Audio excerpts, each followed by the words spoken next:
एकनाथ शिंदे को दलबदल कानून से बचते हुए उद्धव ठाकरे की सरकार गिराने के लिए सिर्फ 37 विधायकों की जरूरत है। फिर भी सवाल यह है कि वो इसके बाद भी रुक क्यों नहीं रहे हैं। वो बागियों के डेरे में लगातार शिवसेना विधायकों को जोड़ते क्यों जा रहे हैं। गुवाहाटी के 5 सितारा होटल के बाहर शिंदे ने 46 विधायक साथ होने का दावा किया है। बस यही एक सवाल कौन रहा है कि आखिर शिंदे चाहते क्या हैं। वो लगातार जरूरत से ज्यादा शिवसेना के बागी विधायकों को क्यों जुटा रहे हैं। उधर बीजेपी ने अब तक विधानसभा सत्र बुलाने की मांग क्यों नहीं की है। उद्धव से खुली बगावत के बावजूद शिंदे लगातार क्यों कह रहे हैं कि वो बाला साहेब के सच्चे शिव सैनिक हैं और उन्होंने शिवसेना क्यों नहीं छोड़ी। इन सारे सवालों का सिर्फ एक जवाब है, वो ये है कि एकनाथ शिंदे उद्धव ठाकरे से सिर्फ उनकी सरकार नहीं बल्कि पूरी की पूरी शिवसेना हथियाना चाहते हैं। लेकिन सवाल है कैसे। हम इस मुद्दे पर आगे बढ़ें इससे पहले हमें यह समझना जरूरी है कि कानूनी तौर पर राजनीतिक पार्टियों में बंटवारा कैसे होता है।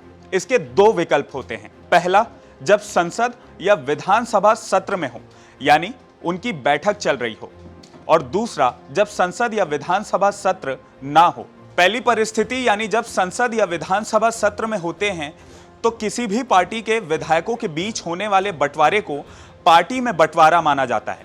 ऐसे बंटवारे पर ही दल बदल कानून लागू होता है। साफ साफ शब्दों में कहें तो दल बदल कानून के लागू करने के लिए संसद या विधानसभा को सत्र में होना जरूरी है।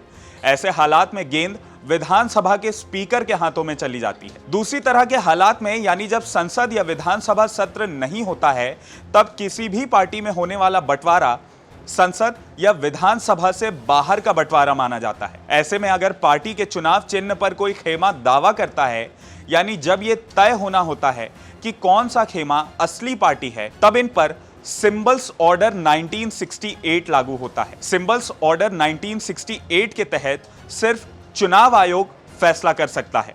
आसान शब्दों में समझे तो संसद या विधानसभा सत्र ना होने पर पार्टियों में होने वाले बंटवारे की गेंद सीधे चुनाव आयोग के पास चली जाती है। एकनाथ शिंदे सिर्फ उद्धव सरकार गिराना ही नहीं बल्कि पूरी की पूरी शिवसेना को हथियाना चाहते हैं, ये उनके बयानों से भी साफ झलक रहा है। अगर हम सिलसिलेवार तरीके से उनके बयानों को देखें तो सबसे पहले सूरत पहुंचने पर उन्होंने ट्वीट किया था कि हम बाला साहेब के पक्के शिव सैनिक हैं। बाला साहेब ने हमें हिंदुत्व सिखाया है।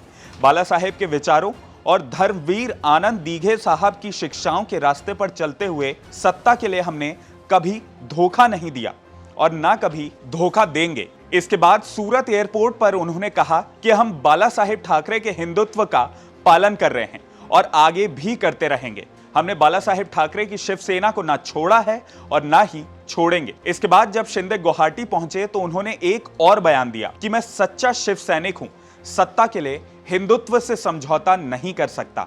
अब 3 बातों से समझ लेते हैं कि एकनाथ शिंदे का निशाना सिर्फ उद्धव की कुर्सी पर ही नहीं बल्कि पूरी की पूरी शिवसेना पर है। पहला ये कि शिंदे लगातार बागी विधायकों की संख्या बढ़ाकर शिवसेना पर दावा ठोक सकते हैं। दूसरा, गेंद चुनाव आयोग के पाले में रहे इसलिए बीजेपी विधानसभा सत्र बुलाने की मांग नहीं कर रही है।